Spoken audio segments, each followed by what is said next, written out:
Today's sake, let's compare ourselves to our neighbor to our north, Canada. In 2015, they got Justin Trudeau's version of progressive governance, and we got Trump's populism. And even with the Biden interregnum, America has surged past them. Start with income. Americans are dramatically wealthier than Canadians, and the gap, that's only widening. Even Canada's own press has to admit that Canada, on average, is poorer than, wait for it, Alabama. Well, they're not tied with Alabama. They're behind Alabama. Same population as Alberta, but lower unemployment, stronger industry, and more production in Alabama. Today, we learned that Mercedes-Benz is investing $4 billion in the state, with more than $7 billion planned across U.S. operations. Wow. So Canada's losing jobs to the deep south of America. The same deep south, by the way, that snooty Canadian elites love to look down on. And Canada's response is apparently to sell out to the communist Chinese. They're opening their automobile market to Chinese EVs at preferential rates. What could go wrong? Canada has gone from declaring China as their biggest security threat to this. I believe the progress that we have made in the partnership sets us up well for the new world order. New world order. What is the worst? So this is kind of Carney's way of sticking his finger in Trump's eye. Canada doesn't live because of the United States. Canada thrives because we are Canadian. The old relationship we had with the United States, based on deepening integration of our economies and tight security and military cooperation, is over. This is suicidal. Now, imagine thinking that your economic lifeline would come from a communist regime. At what price, Mark?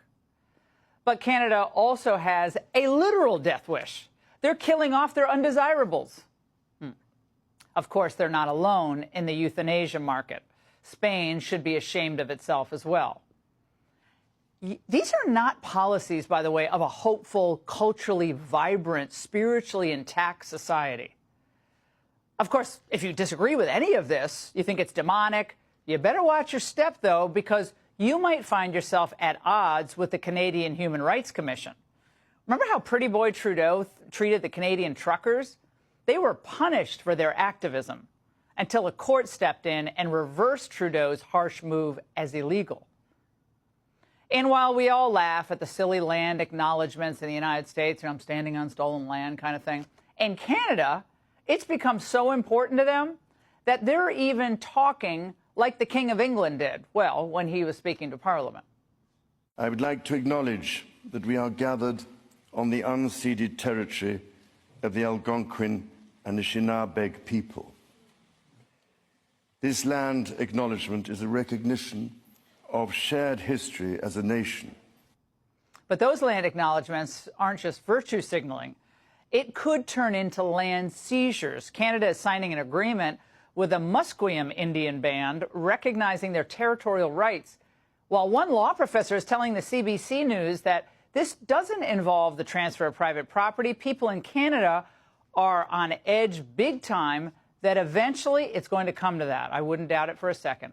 Conservative leader John Rustad shared this letter on X that was reportedly sent from the mayor to the homeowners in Richmond, British Columbia. It says that your property is located within the claim area. The court has declared Aboriginal title to your property, which may compromise the status and validity of your ownership. Yeah. Think about that next time you hear Democrats doing their own land acknowledgments. And on the immigration front, their problem is even worse than ours. Populations are rising faster than housing supply. Costs are going up. Systems are under strain. Now, a major province is considering separation. That's how well things are going up north. But, heck, at least their progressives have their priorities straight. What happens, by the way, when an actual woman cuts in line ahead of a fake trans woman at one of their conferences? Well, they throw down their gender equity cards. I was standing here with my gender equity card before you called on the previous speaker. That's my point of privilege. This card was used in an inappropriate manner. And while I understand in Ontario we note this as equity, even if this was also used inappropriately in terms of gender. These cards for individuals like myself who identify as a Black woman have no value outside of this space. I'm dropping my gender equity card and raising you to woke. I mean, it's crazy. But you could actually imagine that happening, right, in Mamdani's New York or Karen Bass's LA. After all, they're much closer to Toronto than Trump. And the results? Look at this headline from today. New York City job growth stalls as migrant influx continues. Or how about this one? LA County leads nation in population loss as California growth continues to stall. Yikes. But still, red state America, it's going in the right direction. Texas, Alabama, Tennessee, Mississippi, Florida, South Dakota all have expanding industries and are all attracting new residents and new investment. Again, thanks to President Trump's trade deals, investment is soaring in places where investment is welcomed. So, look, while we conservatives, we don't have everything we want, we've accomplished a lot. We stopped the trans invasion into girls' sports, which a few years ago seemed impossible. Abortion is no longer a constitutional right. Roe was overturned after 50 years. That's thanks to President Trump's court picks.